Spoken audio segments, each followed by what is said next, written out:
Hey guys, tonight we begin with a topic the ancient Egyptians took very seriously, and sometimes very weirdly: sex. From sacred rituals to surprisingly frank poetry, this civilization was more open, creative, and frankly experimental than most people today might be after 2 glasses of wine and a horoscope reading. So before you get comfortable, take a moment to like the video and subscribe, but only if you genuinely enjoy what I do here. And let me know in the comments where you're tuning in from and what time it is for you. It's always fascinating to see who's joining us from around the world. Now, dim the lights, maybe turn on a fan for that soft background hum, and let's ease into tonight's journey together. The Egyptians didn't treat sex like a scandal. They treated it like plumbing: necessary, functional, and ideally without too many blockages. In ancient Egyptian society, sex wasn't hidden behind closed doors, hushed whispers, or uncomfortable euphemisms. It was part of nature, like the sun rising, the Nile flooding, or cats doing whatever they wanted. The gods did it. The farmers did it. The nobles did it. And crucially, no one felt the need to invent shame about it. The culture didn't frame sexuality as something dirty or dangerous. In fact, it was sacred, tied to creation, fertility, health, and personal pleasure. Not necessarily in that order. This wasn't hedonism. It was balance. Egyptian society ran on the principle of ma'at, cosmic harmony, and sexuality was part of maintaining that harmony. Fertility meant crops. Crops meant food. Food meant survival. So if your sex life was healthy, the gods were probably smiling. If not, well, maybe it was time to light a candle to Hathor and consider using more honey. This open attitude filtered into everything: art, literature, medicine, even architecture. Temples featured carvings of fertility gods. Homes were often built with private areas for intimacy. And yes, ancient architects had enough tact to know that love doesn't flourish next to granaries. And unlike many later societies, ancient Egypt didn't obsess over celibacy or punish people for having sex, unless it involved property disputes or someone else's wife. There were no mass puritanical movements, no complex hierarchies based on who did or didn't do what with whom.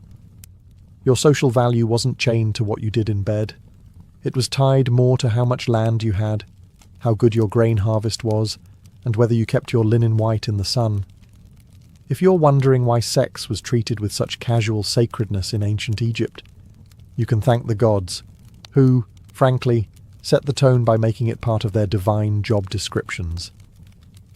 Let's begin with Atum, the original solo act. According to the Heliopolitan creation myth, Atum created the world by engaging in an act of, let's say, enthusiastic self-involvement. No partner, no help, just pure determination and cosmic alone time. From this, he produced Shu, air, and Tefnut, moisture, which means the Egyptian universe literally began with a one-god show and bodily fluids.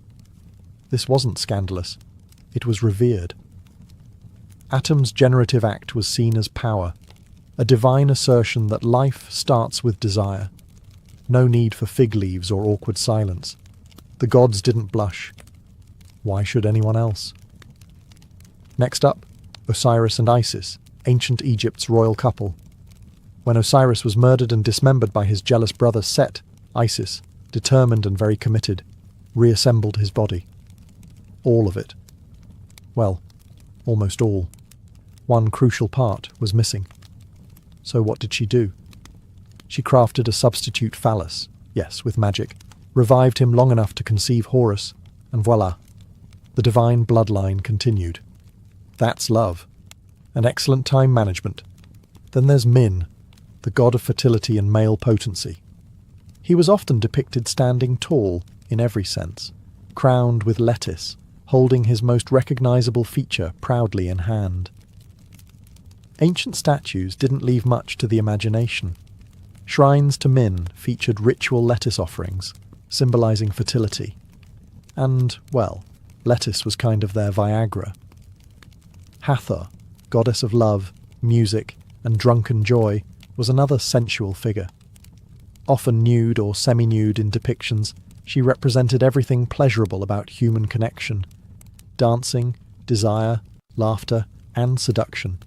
Festivals in her honor were essentially ancient tinder with tambourines. Even the sun god Ra had moments of reproductive importance, though usually involving creation through speech or spitting, which is only slightly less weird than Atum's solo performance. The gods modelled sexuality as divine, necessary, and sometimes a little experimental. They didn't separate the sacred from the sensual. They merged them. Not every Egyptian was crafting magical phalluses or offering sacred lettuce to the god of fertility. Most were just normal people with normal relationships, trying to find time for intimacy between feeding the livestock and avoiding crocodiles.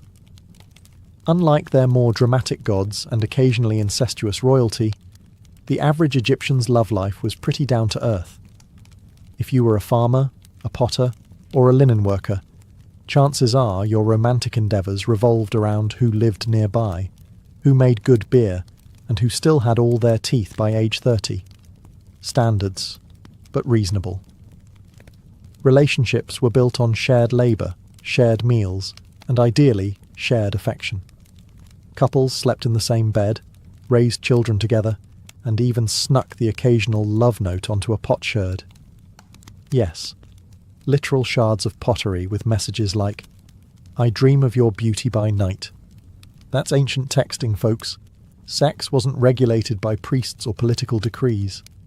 As long as it was consensual and not interfering with your work or someone else's marriage contract, it was your business. Privacy might have been limited, walls were thin, and nosy neighbours were eternal, but intimacy was respected. For many couples, physical affection wasn't hidden. Tomb paintings sometimes showed husbands and wives touching tenderly, holding hands, or standing face to face, and not in the "this is purely ceremonial" kind of way. These were people who genuinely valued connection. The Egyptians also understood timing. Fertility mattered, a lot. The Nile flooded predictably, crops had seasons, and so did the human body. Women knew their cycles, men had herbal tonics, and everyone had at least one grandmother with unsolicited advice involving honey and onions. Contraception, while not foolproof, was part of life. So was midwifery. There were even pregnancy tests involving barley and emmer seeds. If they sprouted after being peed on, congratulations. If not, maybe next year. And if things didn't work out romantically, divorce was possible. No trials, no public shaming. Just a split of property and a return to separate bread ovens. If you're imagining ancient Egyptian weddings with veils, bouquets, and uncomfortable uncles doing the crocodile dance, you might want to scale it back. A lot. The truth is, in ancient Egypt, getting married was delightfully low effort. All you needed was a house, some bread, and mutual tolerance. A shared bed didn't hurt either. There was no ceremony, no priest, no registry office, no 47-plate catering menu, with chicken, lamb, or divine mystery stew. If two people agreed to live together and shared resources, food, linens, maybe a goat, society accepted them as married. Just like that. Done. No wedding dresses either. Women wore the same linen garments they wore every other day, usually white, sometimes pleated, always breathable. No rings, no vows, no emotional groomsmen with speech scrolls. Ancient Egyptian relationships didn't need pageantry. They needed practicality. You've got chores to do after all. The barley's not going to thresh itself. That said, couples did sometimes write up marriage contracts, especially in later periods. These were basically ancient prenups. Who brings what into the household? Who keeps what if things go sideways?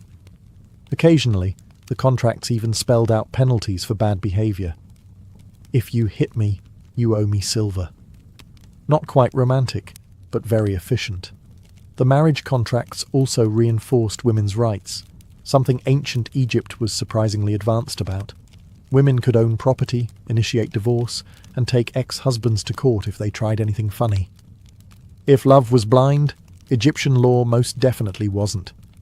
There wasn't a honeymoon, per se, unless you count collapsing after a big feast and hoping no neighbours overheard the fun.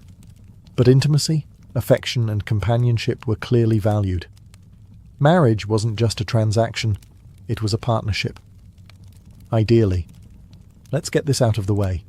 Ancient Egyptians valued fidelity, especially in theory. In practice, things were a little more flexible, particularly if you were wealthy, powerful, or had very convincing excuses. Adultery, like many social sins, wasn't always a criminal offense. For everyday folks, it was more of a reputational hazard than a legal disaster. If you got caught cheating, people would talk. Loudly. And probably in verse. But unless someone's livestock or inheritance was directly affected, the government wasn't rushing in to punish your escapades. However, if you were a married woman caught in adultery, the consequences could be harsher, socially and economically, if not legally. Egyptian society was patriarchal, but not aggressively so, and a woman's fidelity was often tied to questions of paternity, inheritance, and her general standing as someone who didn't cause chaos during harvest season. Accusations of infidelity could lead to divorce, public shame, and in rare cases, punishment like beatings or banishment, particularly in elite households where family honor was a full-time job. Men, meanwhile, had more wiggle room. A married man sleeping with an unmarried woman? Mostly shrugged off. A married man with another married woman? Now that was messy, especially if the other husband was important and not into sharing. Jealousy has never been confined to any one century. Texts from the New Kingdom mention moral expectations and the importance of a good reputation. In some stories, adulterers are described as foolish or dishonorable, while others suggest that a man who sleeps with another man's wife will have a tragic fate, usually involving curses, impotence, or angry gods with jackal heads. Still, the absence of strict laws against adultery in most periods is telling. The Egyptians didn't feel the need to legislate every affair. They relied more on shame, gossip, and the occasional passive-aggressive song lyric. It worked about as well as you'd expect. If a marriage broke down due to infidelity, the divorce process wasn't overly complicated. Property would be split, and the community would collectively pretend they weren't watching with interest. Children typically stayed with the mother, especially if they were young. If your first reaction to hearing that Egyptian pharaohs married their sisters is a horrified, "Wait, what?" You're not alone. Most modern humans respond the same way. But in ancient Egypt, sibling marriage among royalty wasn't just tolerated, it was expected. Romantic? Not really. Political? Absolutely. To understand this eyebrow-raising tradition, you have to think like a pharaoh. Imagine you believe your family is descended from gods, and not in a metaphorical divine right way, but literally. If the gods married their siblings to maintain cosmic order, then obviously the royal family should do the same. Because nothing says eternal stability like awkward family reunions that double as wedding receptions. This wasn't about attraction. It was about power consolidation. Pharaohs didn't want outsiders, even noble ones, gaining access to the throne. Marrying a sister or half-sister kept the bloodline pure and the assets in-house. Essentially, royal Egypt ran on a combination of divine mythology and dynastic trust issues. Some of the most famous pharaohs followed this tradition. Tutankhamun, for example, was born from a brother-sister union, a fact confirmed by modern DNA analysis. And spoiler alert, it didn't turn out great. Tut had numerous congenital issues, including a clubfoot and a fragile immune system, which might suggest that repeating the family tree too many times comes with consequences. Meanwhile, commoners were not partaking in this trend. Most regular Egyptians married outside their immediate families like sane, functioning people. Cousin marriage occasionally happened in rural areas, but brother-sister unions were strictly for the folks with gold masks and burial boats. Even among royals, the practice could cause problems.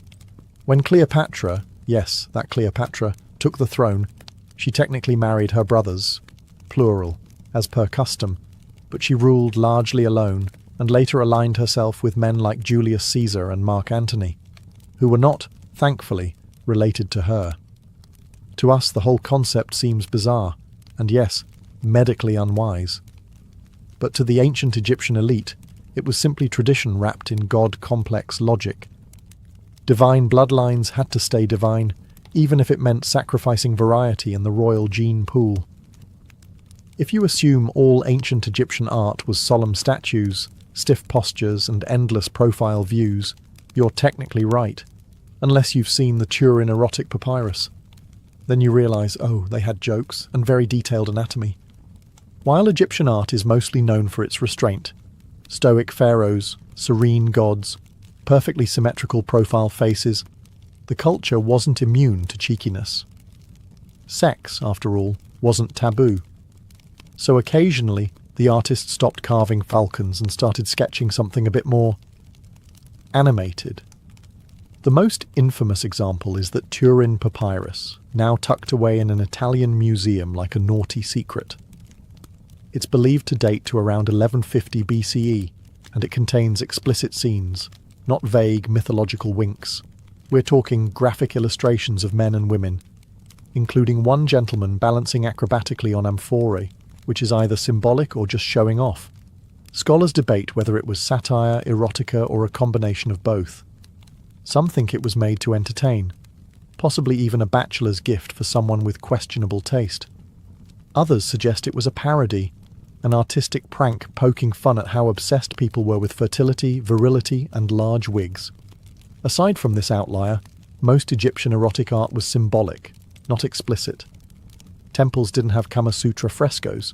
They had fertility motifs, sacred imagery, and occasional nudes representing rebirth, creation, or divine femininity. Goddesses like Hathor and fertility deities like Min were often shown nude, but in a reverent way. Min, for instance, is always depicted standing tall, if you catch the drift, holding his signature symbol like a divine badge of honor.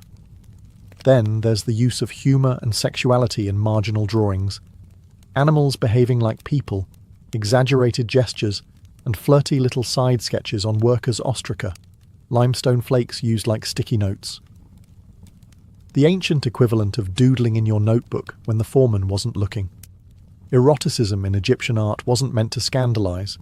It was simply another part of life, occasionally celebrated, often ritualized, and sometimes hilariously over the top. These weren't repressed people.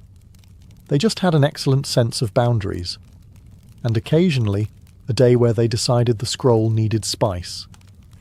If your idea of ancient love poetry is stiff, chiseled metaphors like, "Your beauty is like a grain silo," think again. The Egyptians may have carved hieroglyphs into stone, but their romantic writing was anything but rigid.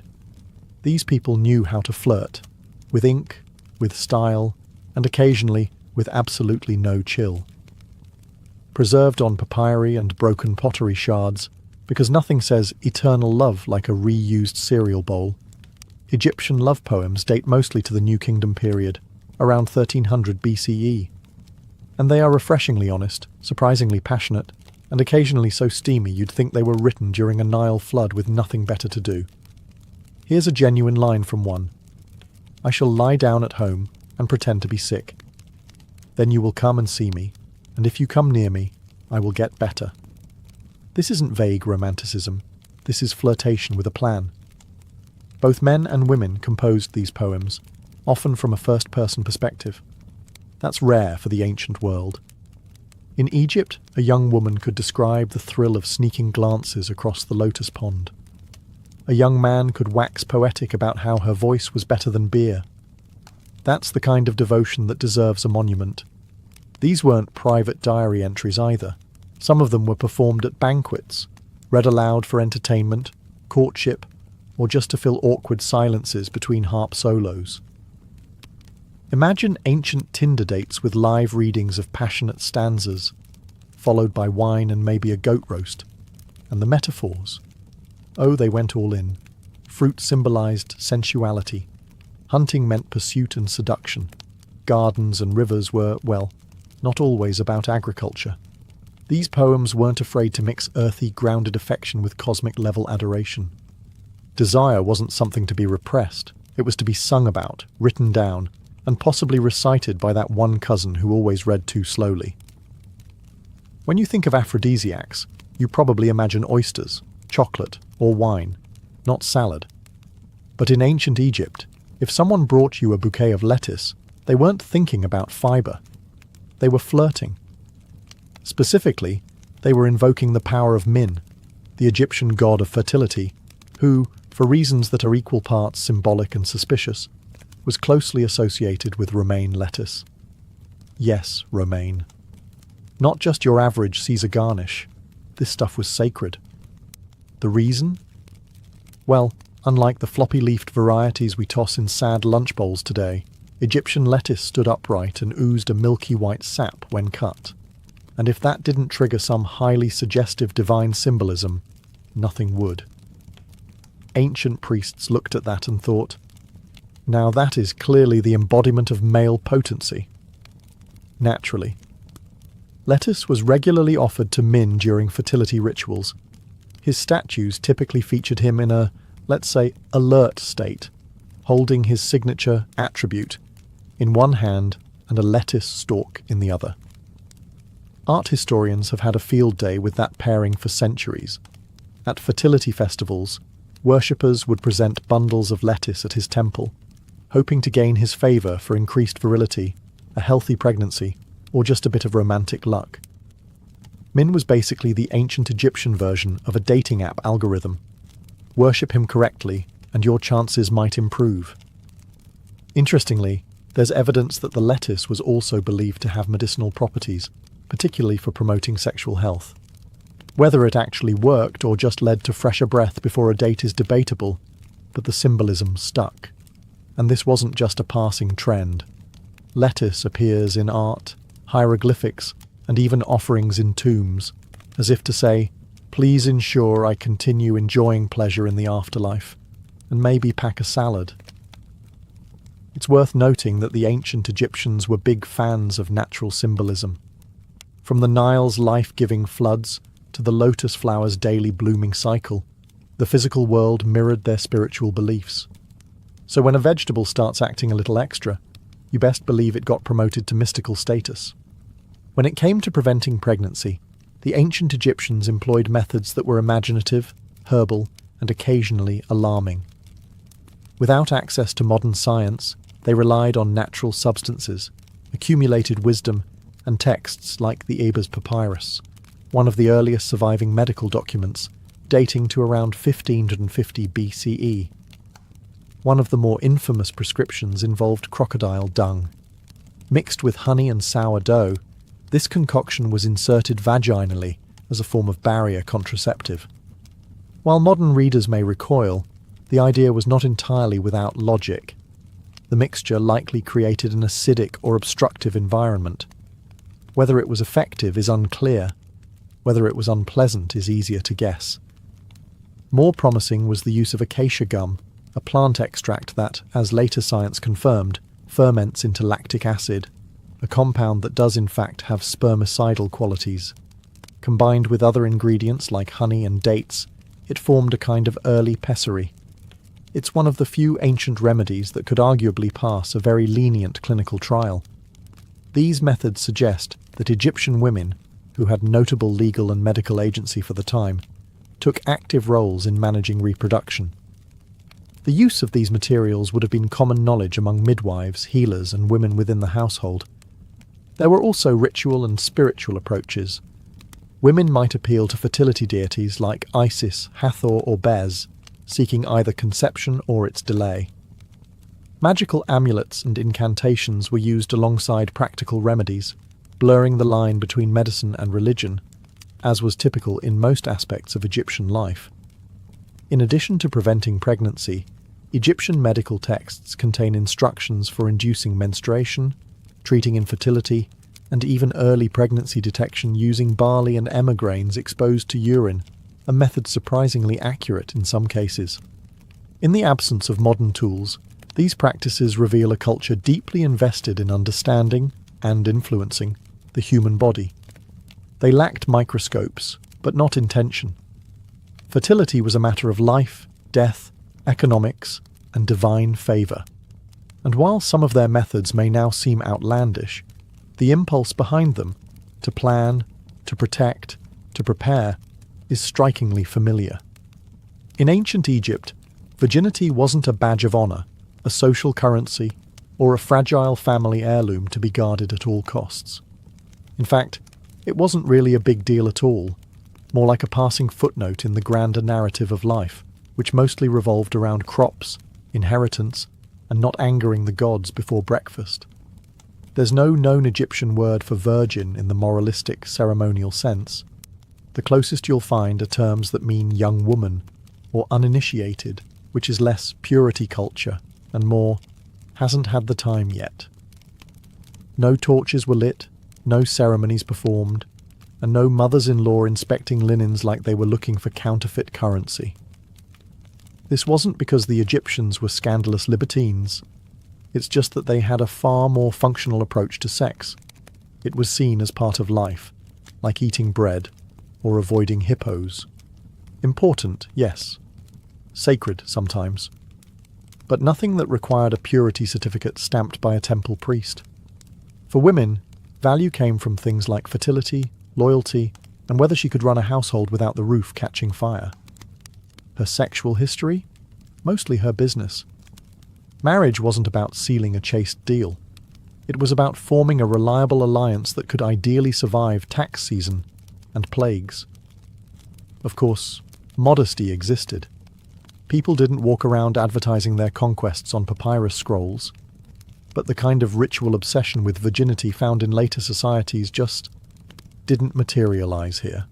No cloistering, no dowries based on moral performance, no uncles making awkward speeches about virtue. Even Egyptian religion offered little support for the whole purity panic. The goddess Hathor, patron of love, music, and wine, was openly sensual and extremely unbothered by anyone's opinions. The gods were far too busy managing creation and cosmic balance to weigh in on who had done what, when, and with whom. In the end, virginity in ancient Egypt was treated for what it is, a temporary condition, not a lifelong resume. And frankly, they seemed more concerned with who could bake good bread and whether your father had a reliable roof to offer. Because when you live in a desert surrounded by crocodiles, you learn pretty quickly what really matters, and what absolutely doesn't. Ancient Egyptian society didn't publish rainbow flags or hold parades, but it also didn't seem particularly troubled by the existence of same-sex relationships. There were no official laws condemning them, no public stonings, and, most tellingly, no frenzied temple sermons about the end of civilization brought on by two men sharing a bedroll. In short, they noticed, but didn't panic. The most discussed example is that of Nyankhnum and Khnumhotep, two high-ranking officials buried together in a shared tomb at Saqqara. Their tomb features intimate artwork, the pair embracing, touching noses, a gesture equivalent to a kiss, and generally behaving like a couple whose biggest argument was probably about linen colours. The inscriptions refer to them as overseers of the manicurists, which sounds innocuous until you realise they were clearly close enough to be buried as one household unit. Were they lovers? Roommates with exceptional boundaries? Brothers unusually fond of holding hands? Scholars still debate, but the visual language leans heavily in favour of a romantic, or at least deeply affectionate bond. And the fact that their tomb exists, beautifully decorated, publicly visible, suggests that nobody was outraged. They were important, respected, and apparently allowed to be themselves, even in death. Egyptian texts and mythology also leave space for fluidity. Some deities, like Hapi, god of the Nile, are depicted as intersex or androgynous. Others take on dual roles or switch genders in mythological tales without causing divine HR complaints. The gods, it seems, were not limited by human categories, and neither were the people invoking them. That said, there's no evidence of organised same-sex marriages or political recognition of same-gender unions. Egyptians were pragmatic. If a relationship produced heirs and property stability, great. If it didn't, well, that was your household's business. Intimacy, as always, was treated with a curious mix of privacy and normalcy. And while male same-sex relations are more visible in the records, female ones are almost completely absent, not because they didn't happen, but because Egyptian scribes had a frustrating habit of ignoring what women did when no men were around. In ancient Egypt, having children wasn't just desirable. It was a social expectation, a spiritual duty, and, if you were lucky, a way to ensure someone would refill your tomb offerings long after you were gone. So when a couple struggled to conceive, it wasn't brushed aside. It was investigated, medically, magically, and sometimes both in the same afternoon. The ancient Egyptians approached infertility with characteristic pragmatism. Their medical papyri, particularly the Kahun gynecological papyrus, dating to around 1800 BCE, include detailed diagnoses, treatments, and methods for evaluating female fertility. There were instructions for examining cervical mucus, monitoring cycles, and even a primitive pregnancy test involving urinating on barley and emmer wheat. If the grains sprouted, congratulations, your household was about to get louder. If not, the next step might involve inserting herbal mixtures, fumigating the womb, yes really, or appealing to higher powers. Because in Egypt, if medicine didn't work, magic was always available, and often recommended. Amulets played a central role.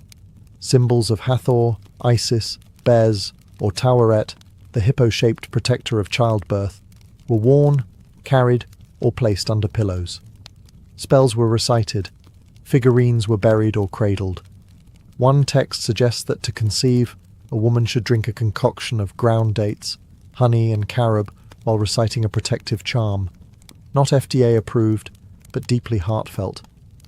Men, of course, weren't off the hook, though far fewer papyri bother to question their reproductive contributions. In cases of persistent infertility, a man might be told to undergo purification rituals, consult a priest, or, in less official advice, simply try harder. And because this was Egypt, cosmic order, Ma'at, was always part of the equation. A childless couple might be seen as unbalanced, or even cursed, but society didn't shun them. It offered remedies, hope, and a few very creative prescriptions. It's worth noting that despite all this effort, Egyptian households weren't necessarily overflowing with children. High infant mortality, disease, and malnutrition kept family sizes smaller than ideal, which only made fertility all the more sacred, and its absence all the more personal. If you think desire fades after death, the ancient Egyptians would like a word, and possibly a carefully carved offering slab. In their worldview, death wasn't an end. It was a continuation of life, ideally with all the comforts, pleasures, and daily routines of the living world, including sex. Funerary texts, tomb inscriptions, and grave goods all suggest that the deceased hope to carry their appetites into the afterlife, not just for bread and beer, but for love, touch, and intimacy. Because frankly, what's the point of eternal life if it doesn't include a bit of pleasure? Tomb art often depicted couples embracing, holding hands, or standing intimately close, not just for sentiment, but as a spiritual blueprint. These weren't generic stock poses, they were deliberate messages to the gods. Please restore our bodies, our love, and, if possible, our bedroom privileges. And yes, bodily restoration was a serious concern. In the Book of the Dead and other mortuary texts, the dead are promised their limbs will function, their hearts will be weighed fairly, and their, let's say, equipment will be returned intact. There are even references to revivifying certain parts of the anatomy. No detail was considered too personal for eternity. Sexuality was tied to rebirth. The god Osiris, famously dismembered and reassembled by Isis, was revived, including a reconstructed phallus, before fathering Horus. This myth wasn't just legend, it was a template. If the gods resumed intimacy after resurrection, so should the rest of us.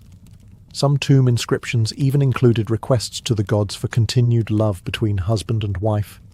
in the field of reeds, the Egyptian version of paradise. It was envisioned as a lush, idealized version of earthly life. Fertile land, calm waters, eternal abundance, and, evidently, room for romance. While modern cultures often compartmentalize sex as earthly and mortal, the Egyptians folded it seamlessly into their afterlife ideology. It wasn't shameful or forgotten. It was another part of the soul's well-being, like food, music, and not having to pay taxes ever again.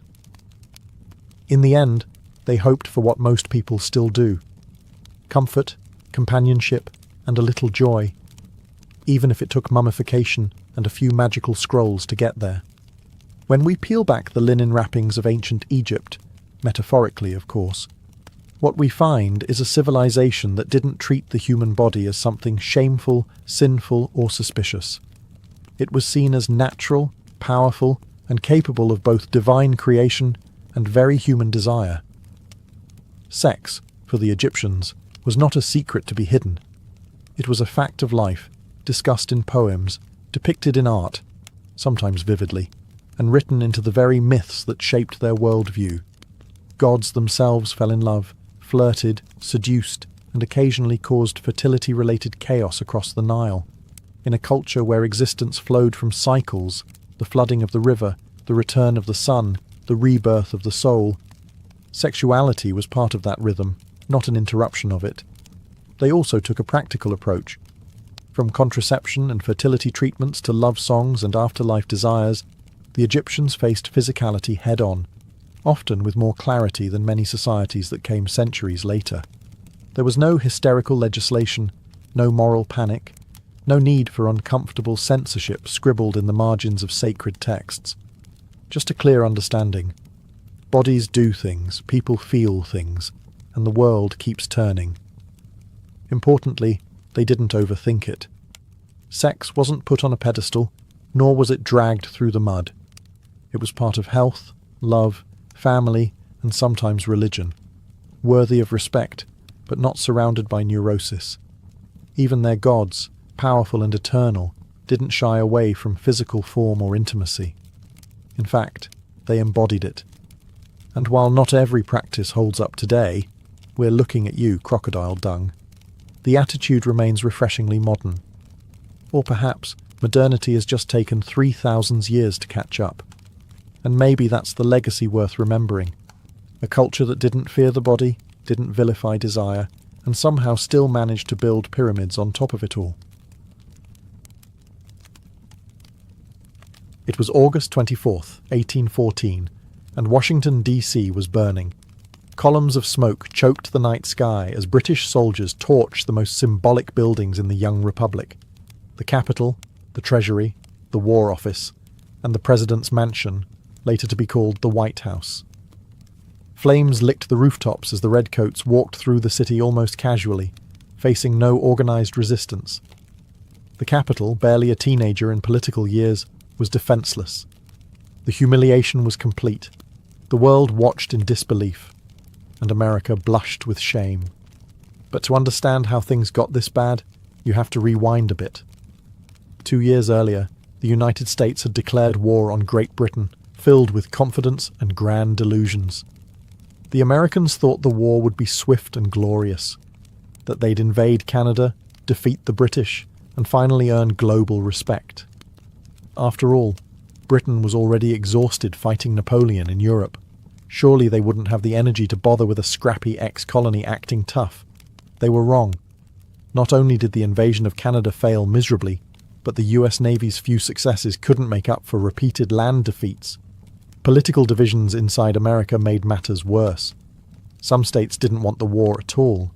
Supplies were short, strategy was confused, and worst of all, the British never forgot. By 1814, Napoleon was defeated, and Britain had a clear calendar.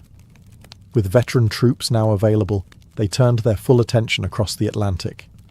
And they were ready to send a message, one that would sear itself into the American psyche for generations. Washington, D.C. wasn't just targeted for military reasons, it was symbolic, the seat of power, the pride of the Republic. And on that humid August day, it was left almost completely undefended, because no one really believed the British would dare strike it directly. The irony: they didn't just dare, they planned it down to the minute.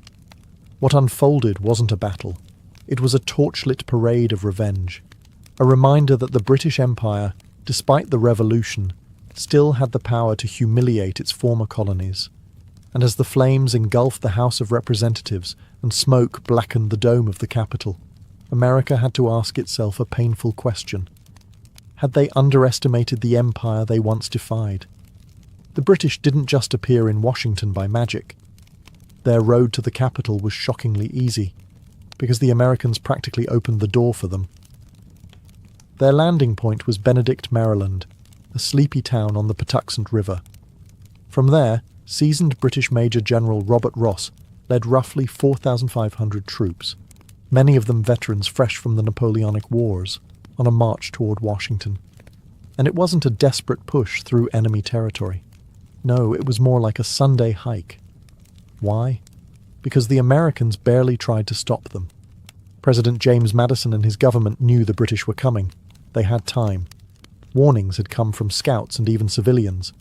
But bureaucracy, indecision, and just plain wishful thinking led to a sluggish and chaotic defense. Secretary of War John Armstrong Jr., in a moment of genius-level denial, insisted the British wouldn't dare attack Washington. "They'll go for Baltimore," he claimed, repeatedly. Spoiler, they didn't. Brigadier General William Winder was the man in charge of stopping the British advance.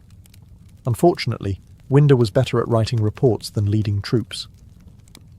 His hastily assembled defence force consisted of militiamen, many untrained, undisciplined, and some reportedly drunk. The professional soldiers he had were too few. Worse, Winder hesitated. He kept pulling back instead of digging in, unsure where the British would strike. The two forces finally met on August 24th at the Battle of Bladensburg, just northeast of Washington. American forces outnumbered the British, but that didn't matter. The battle was a total fiasco. Militiamen broke ranks and fled before firing a shot. Some simply dropped their weapons and ran. President Madison himself was on the field briefly, then wisely decided to not die with the amateurs. The British, stunned by the ease of victory, pressed forward. No trenches to overcome, no burning barricades, no desperate defence of the capital. Just a straight shot into the city.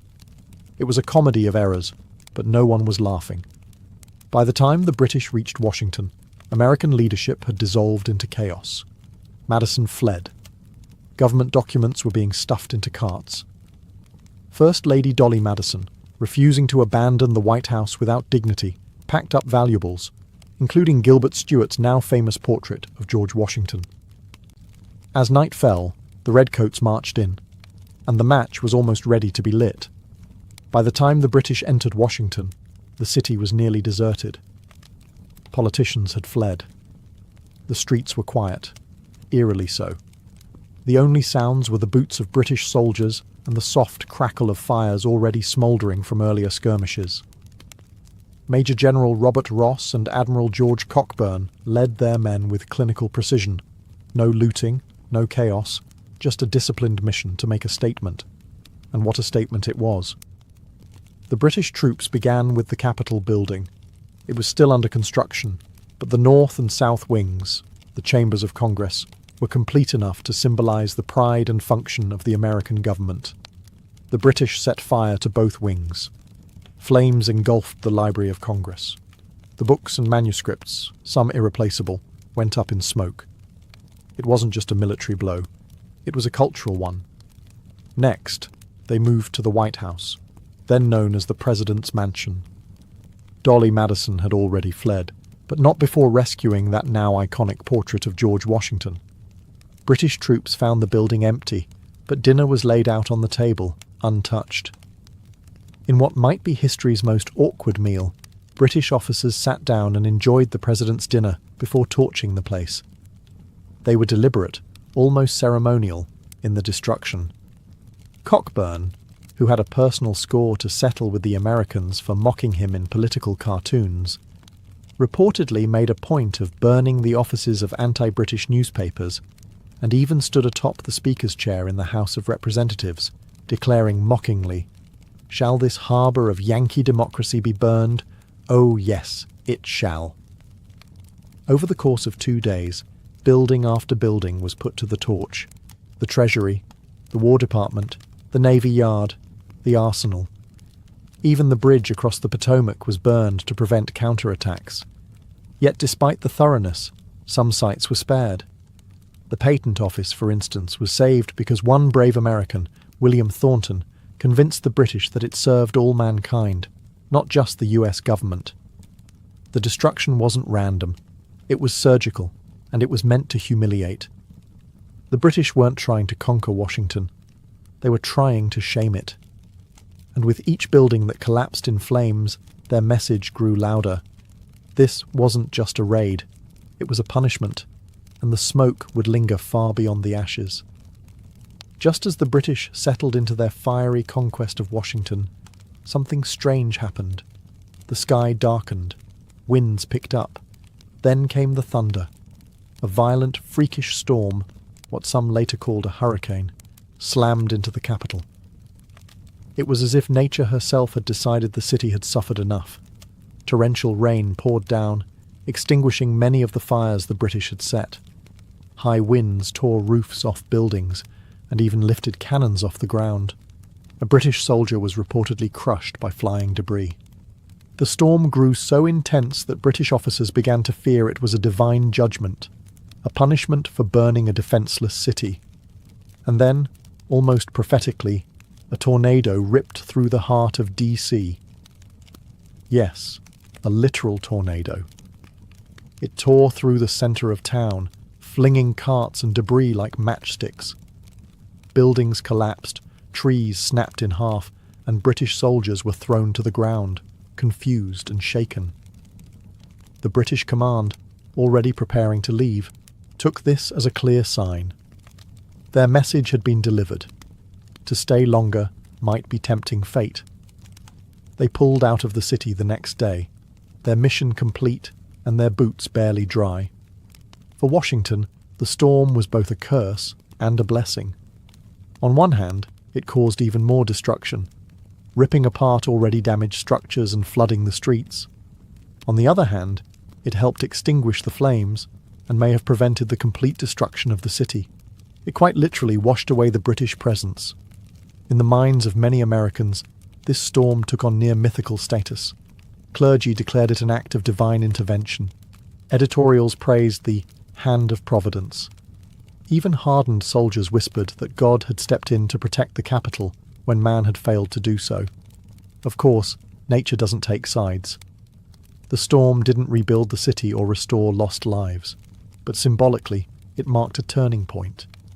The fires were out, the British were gone, and what remained, smoking ruins, wet ash, shattered pride, was still American. The storm became a strange kind of salvation. In the absence of military strength, Washington had been spared by something else, something uncontrollable, unpredictable, and perhaps, in its own way, redemptive. The worst was over, but rebuilding the soul of a nation? That was just beginning. The British had left, the fires were out, the storm had passed. But what they left behind wasn't just ash and rubble, it was psychological devastation. Washington, D.C. lay in ruin. The capital was a blackened shell. The president's mansion was little more than a scorched frame. Government offices were gutted, their contents scattered or destroyed. For many Americans, especially those in the capital, the destruction felt like a second revolution. Except this time, it was the enemy who marched through triumphantly. The nation faced a haunting question. Should Washington remain the capital? Many believed it was over. The argument seemed logical. Washington had always been a compromise, built in a swampy patch of nowhere to appease southern states. Now, after being embarrassed and burned to the ground, it looked like a failed experiment. Some in Congress pushed for relocation. Philadelphia, New York, or even Baltimore could serve better.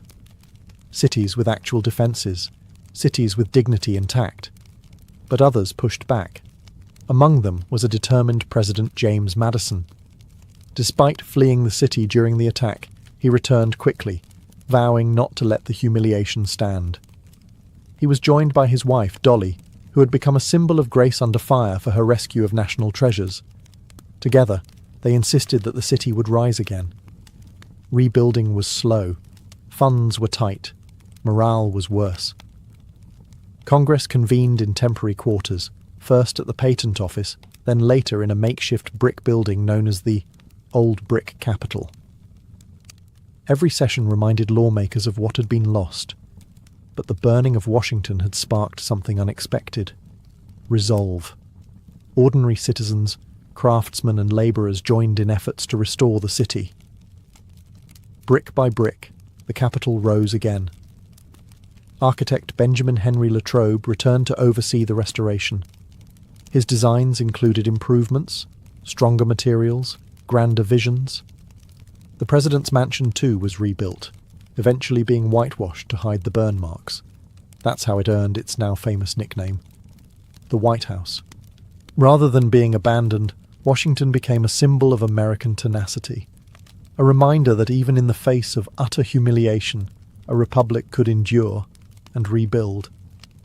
And while scars remained, both visible and emotional, they hardened into resolve. Washington wasn't going anywhere, because the true capital of a nation isn't just in buildings, it's in belief. The burning of Washington wasn't just a blow to architecture, it was a blow to the national ego. Up until that moment, many Americans had viewed the War of 1812 as a misguided sideshow, a political miscalculation wrapped in patriotic noise. But when British troops torched the heart of the Republic, the country snapped awake. Panic gripped citizens up and down the East Coast. If the capital could fall so easily, what city was safe? Baltimore? Philadelphia? Even New York? Suddenly the war felt very real, very close, and very dangerous. Public opinion, once divided, began to harden. The old Federalist arguments that the war was unnecessary and poorly managed began to seem almost treasonous. Even critics of President Madison now had to admit that the time for squabbling was over. The country had been slapped across the face and it needed to respond. Militias were called up, local defences were reinforced. Baltimore, in particular, braced for what many assumed would be the next British target. Citizens dug trenches, built fortifications, and readied their harbour guns. The British had lit a fire, not just in the buildings of Washington, but in the hearts of Americans. But it wasn't just fear that spread, it was defiance. Newspapers printed fiery editorials calling for revenge. Preachers thundered from pulpits about divine justice. Artists created stirring images of Dolly Madison and burning buildings, turning catastrophe into a kind of folk heroism. Out of the ashes, a story began to form, not of defeat, but of resilience. It was a strange transformation. The loss of the capital could have crushed morale, but instead, it ignited a nationwide sense of unity. There was shame, yes, but also a desire to prove that the United States was not just a flimsy experiment in democracy, that it could take a punch and still stand. President Madison, once a cautious and often unpopular leader, began to grow in stature. He had stood by his ruined capital, vowing to rebuild, and that image, of a battered but resolute republic, resonated deeply. The British had hoped to humiliate. Instead, they galvanized. The war wasn't over, but America had finally begun fighting it not just with muskets, but with meaning. If Washington was the slap, Baltimore was the punchback. Just weeks after burning the capital, British forces set their sights on Baltimore, a major port city and home to privateers who had been harassing British shipping. Confident after their success in Washington, the British assumed Baltimore would fall just as easily. They were wrong. By the time the Redcoats approached in mid-September 1814, Baltimore was ready. Local citizens, labourers, and even enslaved people had worked day and night to fortify the city. More than 10,000 volunteers dug trenches, built earthen walls, and armed Fort McHenry with heavy cannons. This wasn't going to be another walkover. The British strategy was a classic two-pronged assault, a land attack from the east and a naval bombardment from the Patapsco River. But from the beginning, things went sideways. General Robert Ross, the same man who had marched triumphantly into Washington, was killed early in the land battle by American sharpshooters. His death dealt a blow to British morale and left their command structure scrambling. Meanwhile, at sea, the British fleet began a 25-hour bombardment of Fort McHenry. Rockets streaked across the sky. Bombs exploded over the fort all night long. But the defenders held firm. They refused to surrender, even as the fort trembled under fire. And then came the morning of September 14th. As the smoke cleared and silence returned to the harbour, the British expected to see a white flag. Instead, they saw something else. A massive American flag flying defiantly over the fort's ramparts. That flag, stitched by Mary Pickersgill, was 30 feet tall, waving in the morning breeze like a middle finger to empire. On a British ship, watching all of this, was an American lawyer named Francis Scott Key. He had come to negotiate a prisoner release, but what he saw that night inspired him to scribble down a poem. Its opening line? "Oh say, can you see, by the dawn's early light?" The British realised Baltimore would not fall. They withdrew, humiliated. This time, it was American resilience on display, not in speeches, but in grit, trenches, and a stubborn refusal to yield. Baltimore had survived, and in doing so, it reignited belief in the American cause. A burned capital had sparked the fight, but a bombarded fort lit the flame of identity. After Baltimore, everything changed. The United States had gone from being embarrassed on the world stage to suddenly holding its ground. The British, expecting a quick end to the war with a decisive blow in Washington, now faced growing resistance and fewer wins. Their war machine was slowing. Logistically stretched and politically pressured, they began to rethink the costs of dragging the conflict on. Baltimore's defense wasn't just a military win, it was a psychological one. It gave American negotiators something to stand on. And in the quiet city of Ghent, in what's now Belgium, talks between British and American diplomats entered a new phase. At first, British demands were steep. They wanted a Native American buffer state in the Midwest, control over parts of the Great Lakes, and even certain territorial concessions. But American diplomats, especially John Quincy Adams and Henry Clay, refused to bend. They argued from a position of resilience, not desperation. And then the British started to blink. The war in Europe had drained them. Post-Napoleonic Britain had its own domestic unrest to manage. Trade disruptions were hurting both economies. The American refusal to surrender after Washington and their successful defense of Baltimore had shifted perception. This war, it turned out, couldn't be won with fire alone. By December 24, 1814, both sides reached an agreement, the Treaty of Ghent. It essentially declared a draw. No land changed hands, no reparations were paid. Impressment, one of the key reasons the US had gone to war, wasn't even addressed. But neither side wanted to admit defeat, so they agreed to return to the status quo antebellum, things as they had been before the war. And in a strange twist of history, one of the most decisive American victories, the Battle of New Orleans, happened 2 weeks after the treaty was signed, thanks to the slowness of 19th century communication. But that win sealed the emotional victory Americans needed. The war ended not with a dramatic surrender, but with a mutual shrug. Still, for the United States, it felt like something more. They had survived the burning of their capital, rallied at Baltimore, and walked away with their sovereignty and pride intact. And just like that, the Second War of Independence, as some would call it, came to a close. The embers of Washington were still warm. But from those ashes, a new kind of American identity was beginning to form. The burning of Washington was more than a war tactic. It became a defining national trauma. Yet in the strange way history often works, that moment of utter disgrace gave birth to something quietly powerful: identity. In the immediate aftermath, Americans had every reason to feel defeated. Their capital was reduced to smouldering rubble. Their president had fled. Their army had collapsed in battle. But the story didn't end there. In fact, it was just beginning. Out of that destruction came a collective refusal to be defined by loss. The reconstruction of Washington wasn't just about bricks and mortar. It was about defiance, memory, and renewal. The new Capitol and White House would become architectural symbols of national endurance. The very act of rebuilding was a political message to the world. We're still here. And it worked.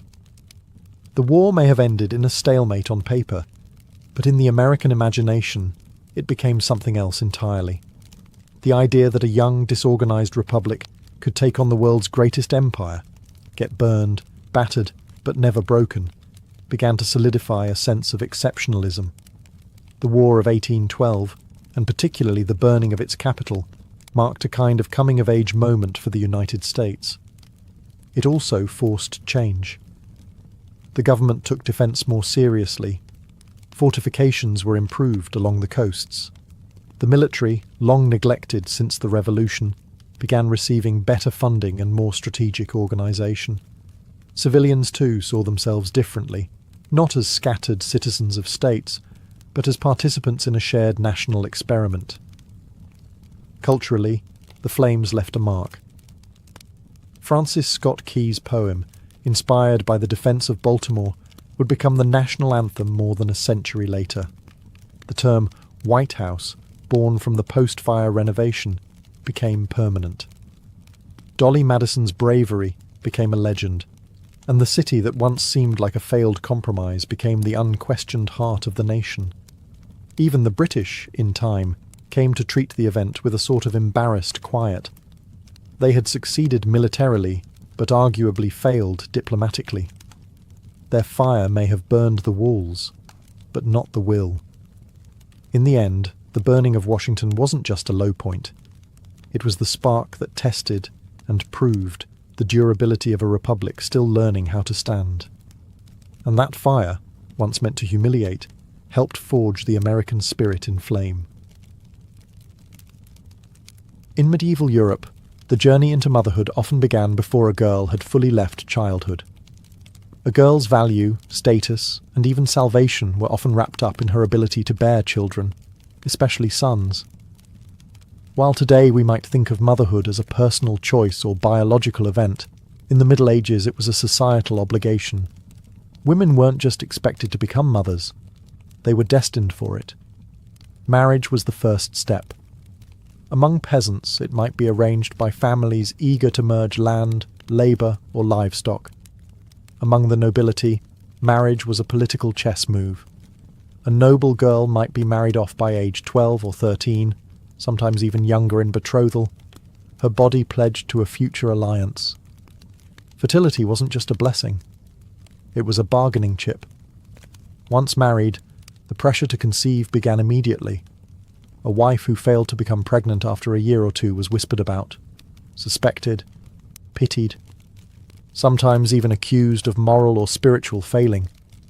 If a noblewoman failed to produce an heir, her husband might seek annulment, or worse, take a mistress more capable. Among the nobility, a woman's womb was a national asset. Kingdoms rose or fell based on whether a queen could produce a healthy male heir. Pregnancy was met not just with celebration, but anxiety. The stakes were high. A male child might mean the continuation of a dynasty. A daughter? Not useless, but certainly not ideal. Peasant women, meanwhile, had less dynastic pressure, but not less expectation. Children meant labourers. A growing family could support the farm, tend livestock, and maybe, just maybe, help the parents in old age. But with high infant mortality and no understanding of maternal health, every pregnancy was a gamble. Motherhood wasn't considered a choice. It was an expectation, a calling, even a form of penance. The Church taught that Eve's sin condemned women to the pain of childbirth, and so motherhood became both duty and punishment. Women were praised for suffering in silence, for embracing their role without complaint. In the medieval mindset, a woman who didn't bear children was a curiosity at best, a failure at worst. The womb wasn't private. It was public property, divine machinery, and dynastic infrastructure all in one. And for most women, it would define not just their lives, but their deaths. Childbirth in the Middle Ages was a battlefield, and the woman giving birth was often the lone soldier. There were no doctors in white coats, no sterile instruments, and certainly no painkillers. Instead, there were dimly lit rooms, wooden stools, herbal tinctures, whispered prayers, and an ever-present fear that this birth might be her last. Labour usually took place at home. Rich or poor, most women gave birth surrounded by other women. Midwives, female relatives, neighbours. Men were rarely present. In fact, childbirth was considered a deeply female domain, both sacred and dangerous. A midwife might have some knowledge passed down through generations, but she had no formal training. And if something went wrong, if the baby was breech, if labour stalled, if there was hemorrhaging, there was little anyone could do. Pain was expected. In fact, it was theologically required. The Church taught that Eve's original sin had cursed women to suffer in childbirth, so enduring that pain was often seen as spiritually virtuous. Crying out too loudly? That might be interpreted as weakness, or worse, sin. Some tried to ease the suffering. Herbal concoctions made from poppy, mandrake, or henbane might dull the edge of the agony, but they were unreliable and sometimes dangerous. More often, women relied on saints, charms, and ritual. The girdle of St. Margaret was a popular talisman, wrapped around a labouring woman's belly to protect her and the child. Holy relics were placed under beds. Psalms were chanted. Midwives crossed themselves before cutting the umbilical cord. And yet, death hovered. Maternal mortality was tragically common. Women could die from blood loss, infection, or retained placenta days after giving birth. Some survived the labour only to succumb to puerperal fever later. What we now know was often caused by unwashed hands or dirty linens. It's estimated that 1 in 10 births ended with the death of the mother. For poor women with multiple pregnancies, the odds only worsened. Stillbirths, too, were frequent. Babies born too early, too small, or too still. And when a child died unbaptized, it raised terrifying questions about their soul. In this world, childbirth wasn't just biology, it was peril, prayer, and penance, and every new life came at the edge of death's door. Bringing a child into the world was only the beginning. The real struggle, for both mother and child, was survival. In the Middle Ages, the odds were merciless. Nearly half of all children died before reaching the age of 5. Some never took their first breath. Others succumbed to illness before they could even walk. A child's first year was the most dangerous. Fevers, infections, and malnutrition were ruthless killers, and medical understanding was virtually non-existent. Peasant mothers bore the brunt of this reality. Living in cramped homes with dirt floors, surrounded by animals, and drinking water from contaminated wells, they fought a daily war against disease. Diarrhea, respiratory infections, and tetanus were common causes of death. There were no antibiotics, no vaccines, and certainly no hospitals. Even a mild fever could spiral into tragedy. Noble women had cleaner surroundings and better access to food, but they were not immune. Disease didn't care about titles. Plague, smallpox, measles. They took royal and commoner alike. In fact, high birth rates among the nobility weren't just about producing heirs. They were about statistical survival. Having one son wasn't enough. You needed backups. This brutal reality shaped how mothers viewed their children, especially in the early years. It wasn't uncommon for parents to delay naming a child until they passed infancy. Some mothers resisted forming strong attachments right away, not out of coldness, but out of necessity. Grief was a familiar visitor. To bury one child was tragedy. To bury several was routine. Yet love still existed. Fierce, aching, desperate love. We see it in letters, in wills, in prayers scrawled in the margins of manuscripts. We see it in the way mothers would walk miles to find healing herbs or bring a priest for a deathbed baptism. They didn't just mourn their children. They fought for them, with everything they had. The emotional toll was enormous. There were no therapists, no mourning leave, no grief counsellors. A mother might lose a baby on Monday and return to her chores on Tuesday. The fields needed ploughing. The fire needed stoking. Life moved forward, whether your heart was ready or not. In medieval motherhood, hope and heartbreak lived side by side. Every birth was a miracle. Every survival, a small defiance against the crushing odds. For noble women, motherhood wasn't just personal, it was political. A noble woman's womb was an asset of the crown, a vessel for alliances, dynasties, and succession plans. Her pregnancies were tracked with more intensity than most medieval wars. And every child, especially a son, was a strategic victory, or a public failure. The pressure was immense. From the moment of marriage, a noble woman's sole duty was to produce heirs. Not just any children, legitimate, healthy, male children. A queen who failed to do so risked being cast aside. Kings might seek annulments, mistresses, or even new wives altogether. Just ask Anne of Bohemia or Catherine of Aragon. A barren noblewoman wasn't just pitied, she was politically useless. Even when children were born, the mother's work wasn't done. Her role became one of anxious oversight. She didn't necessarily raise the children herself. Wet nurses, governesses, and tutors were typically responsible for daily care. But she was expected to manage their education, secure their futures, and guard their reputations like a hawk. Mothers of future kings often endured endless court gossip, factional intrigue, and manipulation. Their sons were pawns before they could walk, betrothed before they could speak. And daughters? They were marriage chips, often sent to foreign courts as teenagers, sometimes never to return. Still, noble mothers weren't always distant or decorative. Some wielded enormous influence through their children. Eleanor of Aquitaine didn't just birth kings, she advised them, corrected them, and in one case rebelled against one. Margaret of Anjou led armies to defend her son's throne. Isabella of France orchestrated the deposition of her husband in her son's name. These were not passive mothers. These were political operatives disguised in velvet and lace. Motherhood also came with heartbreak, stillbirths, disease, assassinations, and exile.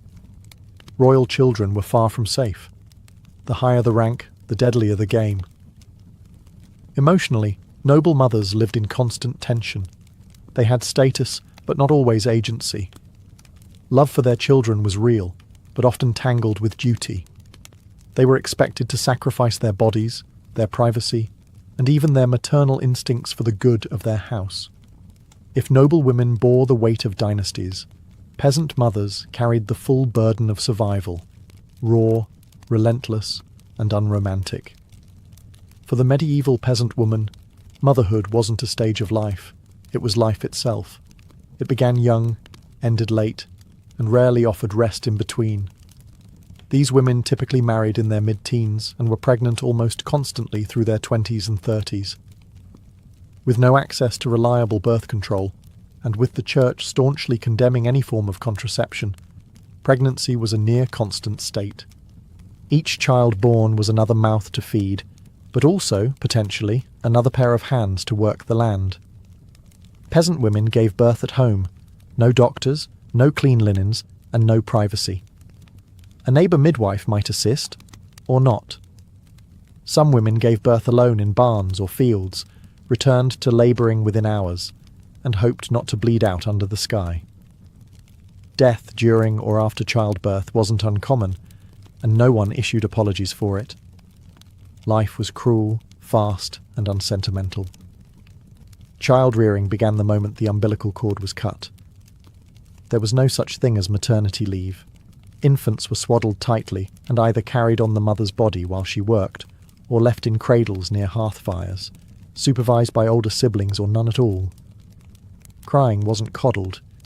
It was a sound absorbed into the rhythm of daily toil. Mothers taught their children by example, how to feed chickens, gather firewood, weed gardens, and patch clothes. Even toddlers were expected to fetch water or carry messages. Every child needed to contribute. Childhood, as we think of it, innocent, protected, full of toys and schooling, simply didn't exist. And yet, despite the hardship, there was affection. Mothers sang lullabies, braided their daughters' hair, whispered prayers as they tucked children beside them on shared straw beds. Love was expressed through food, through warmth, through sacrifice. A mother giving her portion of bread to a hungry child, a mother walking barefoot so her son could wear her only pair of shoes to church. Peasant motherhood was a masterclass in endurance. These women carried not just babies, but burdens, firewood, expectations, and loss. Their backs bent with the weight of a world that never paused, even when they buried a child. And still, they kept going. In the medieval world, feeding a baby was a matter of both biology and hierarchy. For most mothers, especially peasants, breastfeeding was non-negotiable. It was natural, expected, and vital for survival. Formula didn't exist, and animal milk was risky and often contaminated. A mother's body was the only lifeline. Peasant mothers breastfed their babies for as long as possible, often well into toddlerhood, because they had to. Breastfeeding not only nourished the child, it also acted as a form of rudimentary birth control, slightly delaying the return of fertility, an accidental mercy in a world of near-constant pregnancies. These women worked the fields with infants strapped to their backs, pausing to feed them between planting and harvesting. But in noble households, the rules changed. For upper-class women, breastfeeding was often considered beneath their station, physically draining, emotionally inconvenient, and culturally unfitting for a lady of refinement. Enter the wet nurse. These were lower-class women, selected for their health and milk supply, who were paid to breastfeed noble infants full-time. They often lived with the child and formed deep maternal bonds, sometimes stronger than the one between mother and child. The Church had mixed feelings about this. Some theologians worried that a child nursed by a morally impure woman might absorb her sins. Others believed wet nurses were a practical necessity for women who needed to remain fertile and continue producing heirs. After all, a queen could not risk wasting time nursing one child when she needed to be pregnant with the next. Infant care itself was harsh by modern standards. Swaddling was nearly universal. Babies were wrapped tightly in cloth to straighten their limbs and train them not to move too much. Diapers existed, but were often reused rags or moss-lined cloth, changed infrequently. Baths were rare. Teething was treated with charms or folk remedies. Cribs were hard, if they existed at all. Babies often shared a bed with their parents, increasing the risk of accidental smothering. Sickness struck quickly. Remedies ranged from herbal infusions to prayers to saints. And if a child died, especially in infancy, some believed it was God's will, or worse, punishment for the mother's sins. Still, mothers did what they could. They rocked, soothed, fed, and sang lullabies in languages long lost. Love found its way, even in the mud and shadows of medieval life. In medieval Europe, motherhood wasn't just physical labour, it was spiritual labour too. The Church had a firm grip on the experience of pregnancy, birth, and parenting. Everything from conception to burial was soaked in religious meaning, and a mother's soul was always under scrutiny. Before childbirth, women often turned to saints for protection. Saint Margaret of Antioch was especially popular among expectant mothers. Legend claimed she could protect them during labour because she herself had once emerged unscathed from the belly of a dragon. Her prayers were recited, her image worn on tokens, her name whispered during contractions. Childbirth, in the eyes of the Church, was tainted by sin. Thanks to the story of Eve, women were told that pain in labour was punishment for humanity's original fall. So, even in the most joyful moment, the birth of a child, a mother was reminded of her innate guilt. And if she died in childbirth without confession, she risked spiritual peril. Once the baby was born, baptism became the next urgent step. The fear of limbo was real. If a child died before being baptized, many believed their soul would be denied heaven.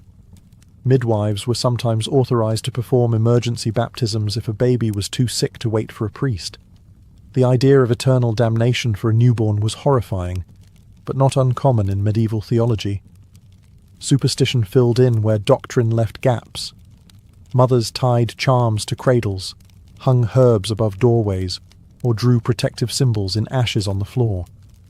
The evil eye, malevolent fairies, and demonic spirits were all blamed for sickly babies or miscarriages.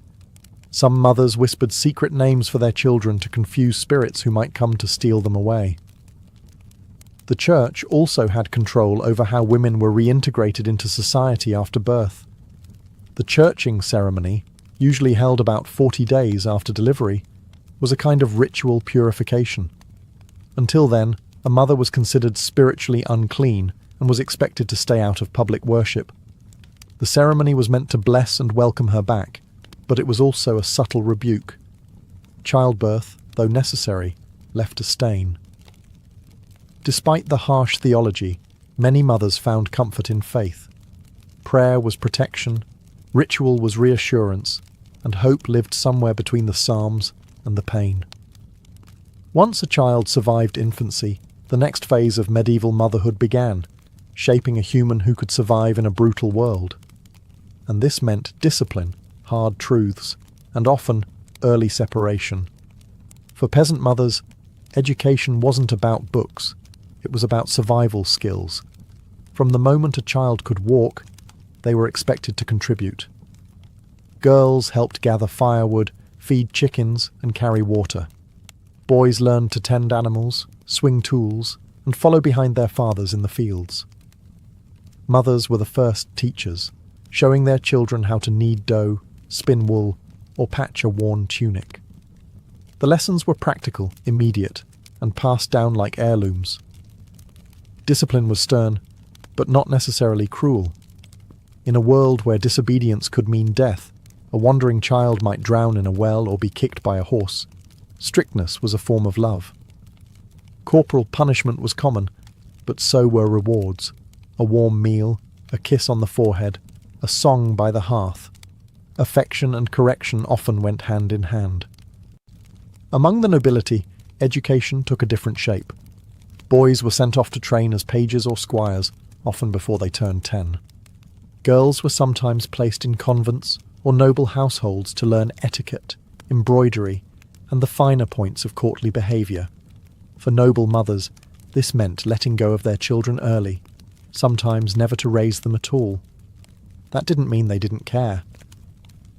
Letters from noble women reveal deep concern for their children's health, marriages, and reputations.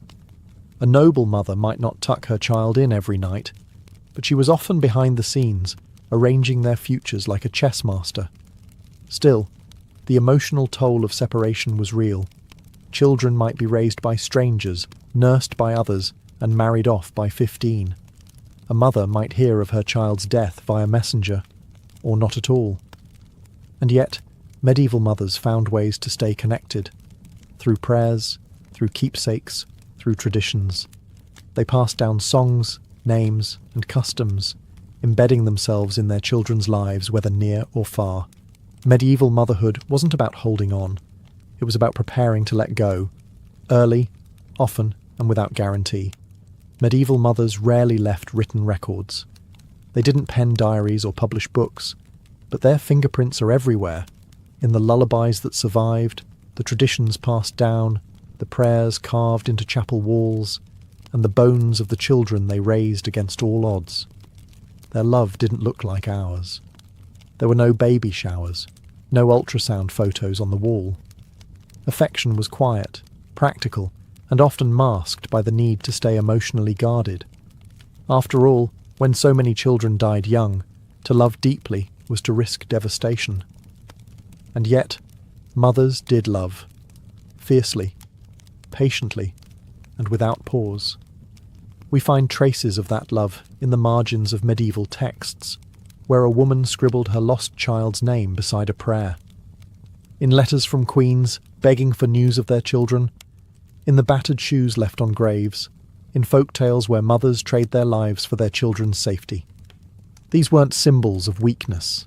They were acts of defiance in a world constantly testing maternal strength. Loss was a constant companion. Stillbirths, fevers, plagues, war. A mother could raise 10 children and bury 6. Mourning was private, often silent, yet carried for a lifetime. Grief wasn't always spoken, but it was never absent. And still they endured. They endured childbirth with no medicine. They endured the shame of barrenness and the pain of losing child after child. They endured the church's scrutiny, society's demands, and their own body's limits. Some endured violence from husbands, others endured exile, poverty, or starvation. But through it all, they nurtured, protected, taught, and, most miraculously, hoped. Their legacy isn't written in stone monuments, but in generations that followed.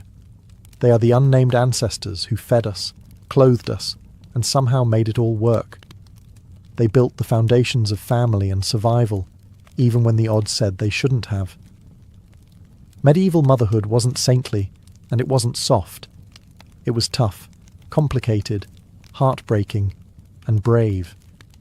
It was sometimes joyful, often tragic, always vital. In every sense, these women were the silent architects of the medieval world, and though history rarely carved their names into its walls, their labour-shaped kingdoms, their choices moulded futures, and their sacrifices echo into us, long after the cradles were emptied and the prayers faded. Long before we ever glimpsed the moons of Jupiter or the rings of Saturn, humanity stared up at the night sky with wonder and very limited tools. In the pre-telescopic world, the cosmos was a vast, unreachable canvas. People tracked stars, plotted planets, and marked the seasons, but they did it all with the naked eye.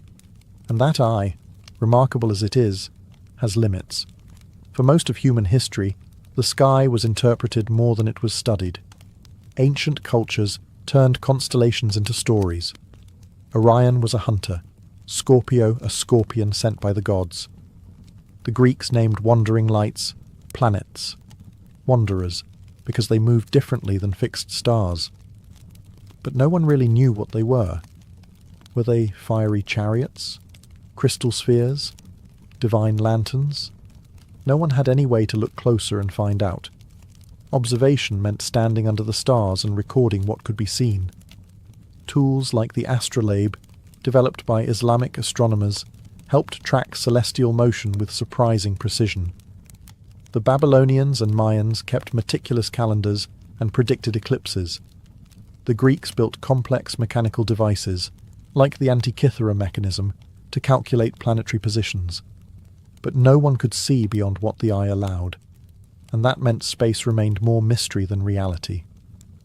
The idea of magnifying vision was, at best, a curiosity. People understood reflection. Mirrors existed, but refraction, the bending of light through a lens, was still a misunderstood phenomenon.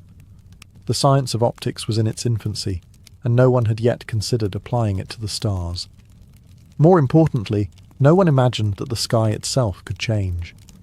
The heavens were considered perfect, eternal, and unchanging, Aristotle's realm of divine order. The earth, by contrast, was corrupt and chaotic. This belief held back scientific progress for centuries. Why build a device to examine something you already believed to be flawless? And yet, the need was there, buried in the questions humanity kept asking. What are the stars made of?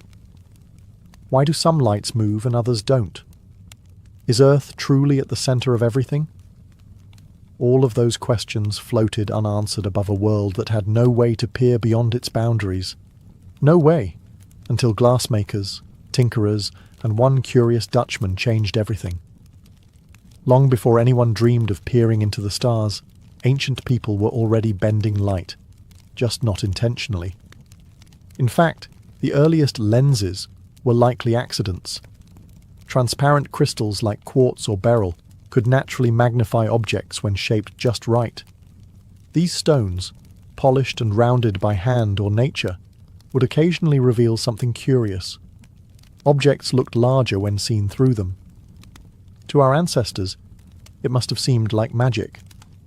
By the first millennium BCE, the Assyrians had crafted what we now call the Nimrud lens, a piece of rock crystal possibly used to magnify or focus light. Its exact purpose is debated. Was it part of a scientific tool or just decorative? Regardless, it proves one thing: humans had started to notice that light could be manipulated. Fast forward to ancient Rome, where reading stones appeared, hemispherical pieces of glass placed directly on texts to enlarge the letters beneath. They were the precursors to magnifying glasses and a direct link in the evolutionary chain of optics. These tools didn't explore the sky, but they gave humanity a hint: sight could be enhanced. Yet the real leap came not in Rome, but in the Islamic Golden Age. In the 10th and 11th centuries, a polymath named Ibn al-Haytham, known in the West as Alhazen, revolutionized the study of light. He wasn't building telescopes, but his work laid down the theory of how they would one day work. Alhazen conducted experiments with glass, mirrors, and water to understand how light traveled and bent. He proposed that vision wasn't sent out from the eyes, as many believed, but rather that light entered the eyes. An insight so obvious today it's hard to believe it was once controversial. His Book of Optics laid out principles of refraction and reflection, defining the science of light centuries before Europe would rediscover it. Though these thinkers never applied their theories to the stars, they built the intellectual scaffolding needed for future inventors. Their writings, once translated into Latin, spread through medieval Europe, setting the stage for the explosive optical experimentation of the Renaissance. By the 13th century, the science of optics had quietly crept into everyday life, not through astronomy, but through a far more personal issue: bad eyesight. In the bustling workshops of Italy, particularly around Venice, glassmakers began crafting lenses to help aging monks and scholars read their manuscripts. The result? Spectacles. The earliest spectacles appeared around 1285, likely in Pisa or Venice. They were simple, convex lenses framed in wood or metal, designed to sit precariously on the nose.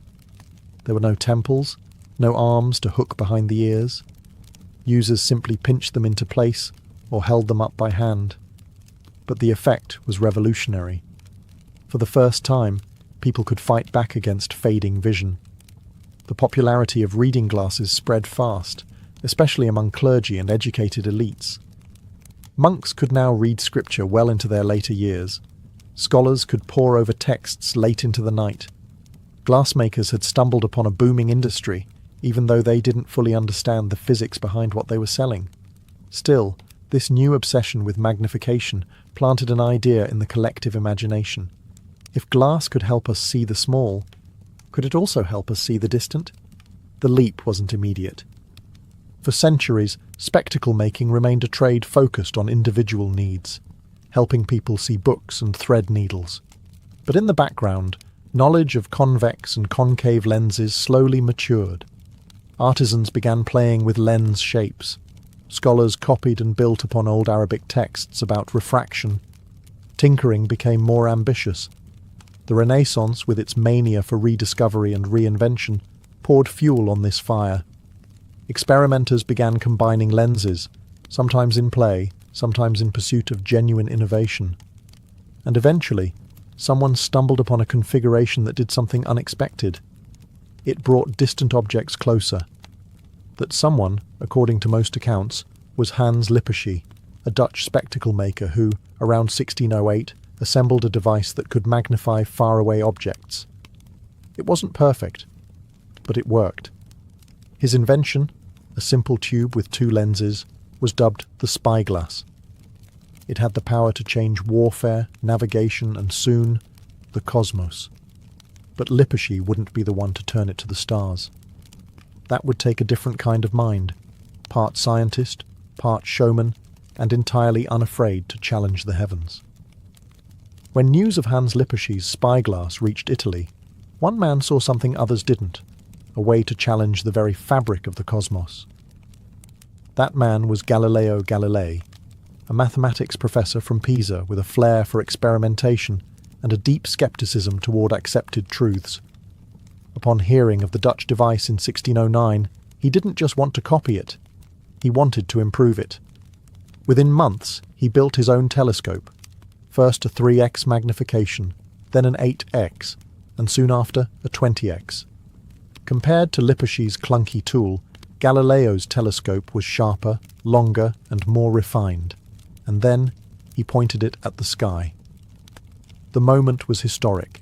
Through his handmade lenses, Galileo became the first human to truly see the heavens. What he found shattered the delicate, divine perfection taught by Aristotle and defended by the Church. The moon, for instance, was not a smooth, glowing sphere. Galileo saw craters and mountains, imperfection.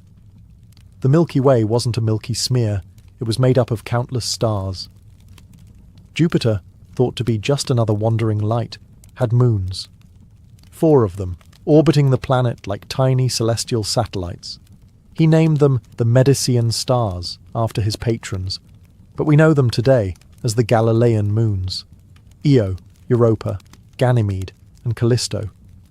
And most shocking of all, Venus had phases, just like the moon, proving it orbited the sun, not Earth.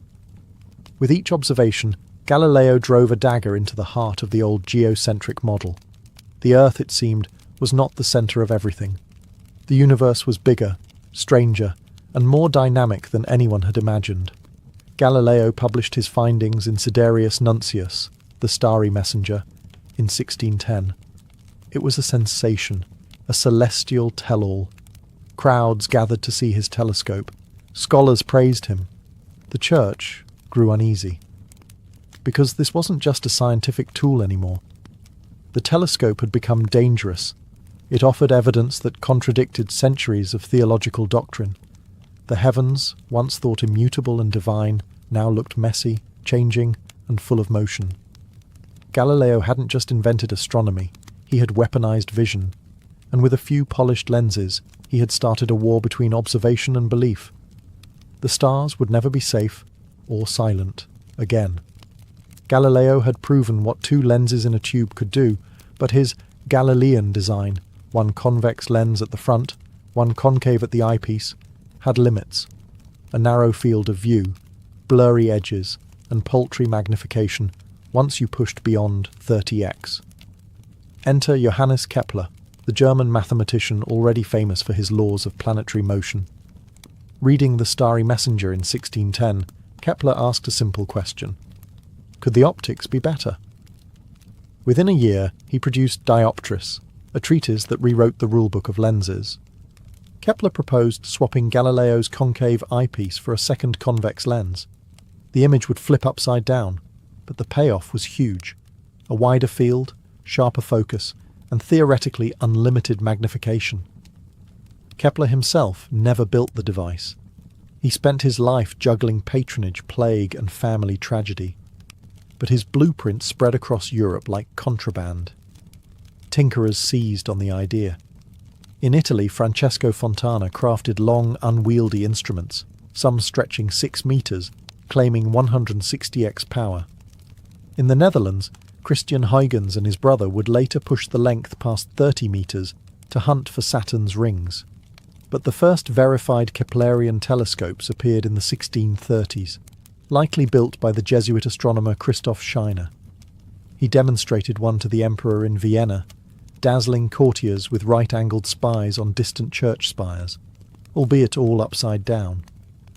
The inverted view was a small price to pay for clarity, yet it created a new market, erecting eyepieces and clever mirror diagonals for land-based viewing. Artisans in Paris and London competed to sell astronomical versus terrestrial models. Telescopes were no longer scientific curiosities. They were luxury items for nobles who wanted to brag about seeing ships before they reached harbour. Meanwhile, Kepler's optics ignited serious science. With clearer images, astronomers could sketch sunspots, map lunar valleys, and time Jupiter's moons so precisely that they proposed using them as celestial clocks for longitude. The telescope was evolving from a disruptive gadget into an indispensable instrument. Yet every added inch of focal length made tubes sag and glass blur. The race was on for shorter telescopes with longer power. That challenge would summon a genius who hated chromatic smears and loved apples. One Isaac Newton. The arms race of vision was far from over. It was only changing shape. By the mid-1600s, the refracting telescope had stretched to absurd proportions. In pursuit of better magnification, astronomers were building scopes longer than houses, some over 100 feet long, just to tame a frustrating flaw: chromatic aberration. This was the rainbow-coloured smudge that bled around bright objects. As light passed through curved lenses, colours split like a prism, creating blurry halos. No matter how carefully a lens was shaped, the colours refused to behave. Enter Isaac Newton, a man who not only understood the problem, but also refused to tolerate it. Newton, already famed for calculus and gravity, turned his razor-sharp intellect to optics. His solution? Stop using lenses altogether. In 1668, Newton introduced something radical: the reflecting telescope. Instead of bending light through glass, he used a curved mirror to collect and focus it. Mirrors didn't split light into rainbows. They didn't need to be hundreds of feet long. And best of all, they could be short, powerful, and precise. Newton's design used a concave primary mirror at the bottom of the tube, which reflected light to a flat diagonal mirror, then into the eyepiece mounted on the side. It looked nothing like Galileo's spyglass, but it worked. The image was crisp, clear, and most importantly, free of colour distortion. At first, Newton kept his invention quiet. He wasn't a fan of public drama, but by 1672 he presented the telescope to the Royal Society, and it caused a stir. Here was a compact instrument with better performance than refractors many times its size. Observers could now study Jupiter's belts, Saturn's rings, and the rugged lunar surface with stunning detail, and from a backyard, not a cathedral rooftop. Still, the reflecting telescope came with its own challenges. Making a perfectly parabolic mirror was difficult. Early versions used polished metal, which tarnished quickly and had to be repolished constantly. But the core idea was revolutionary, and its potential undeniable. Newton's invention didn't replace refractors overnight, but it cracked the telescope wide open. Astronomers now had two competing paths: lenses or mirrors. And as mirror technology improved, Newton's quiet rebellion would reshape the very architecture of astronomy. The universe hadn't changed, but the way we saw it just took a leap forward. By the 18th century, telescopes had escaped the hands of individual tinkerers and entered the age of national pride, royal funding, and scientific ambition. The telescope was no longer just a clever invention. It was now a weapon in the battle to understand the universe. And across Europe, astronomers were wielding it like never before. One name towers above this era: William Herschel. A German-born musician turned self-taught astronomer, Herschel moved to England and became obsessed with the night sky. With the help of his brilliant sister, Caroline Herschel, he began building massive reflecting telescopes in his backyard, melting metal, casting mirrors, grinding lenses by hand. One of his designs reached over 40 feet long, with a 4-foot-wide mirror. It was the largest telescope in the world at the time, and with it, he made history. In 1781, Herschel discovered Uranus, the first new planet found since ancient times. It shook the foundations of astronomy. Suddenly, the solar system was bigger than anyone had imagined. Herschel didn't stop there. He charted thousands of stars, catalogued nebulae, and coined the term galaxy. He speculated that some of the fuzzy clouds seen through his telescope might be entire island universes, far beyond our own. Caroline, meanwhile, became a respected astronomer in her own right. She discovered several comets, refined star charts, and published groundbreaking catalogues, working tirelessly beside her brother in the observatory. Elsewhere, the telescope was also helping scientists crack long-standing puzzles. Astronomers used it to track transits of Venus, calculating the Earth's distance from the Sun. Telescopic measurements improved celestial navigation, allowing ships to traverse oceans with far greater precision. Naval empires quite literally depended on the sky. And while Newton's reflectors remained elite instruments, achromatic refractors, which reduced chromatic aberration using special lens combinations, were now commercially available. Opticians like John Dolland refined lenses to sharpen the image without the rainbow smears, offering the best of both worlds, clarity and colour correction. Observatories were being built across Europe, Paris, Berlin, Greenwich. Astronomy became institutionalised. Telescopes sat not just in scholars' attics, but in towers, domes and royal estates. They had become symbols of enlightenment and empire. This was the golden age of stargazing, when the telescope wasn't just expanding our view, but our very place in the cosmos. As the 19th century dawned, the telescope entered its industrial phase. What began as handmade tubes of brass and glass now became precision-engineered instruments of steel, bronze, and cast iron. The sky, once mapped by candlelight, was now being charted by the rising might of factories, railroads, and empire. The biggest shift? Size. Telescopes were getting enormous. In Ireland, a wealthy astronomer named William Parsons, the third Earl of Ross, constructed what was then the largest telescope on Earth.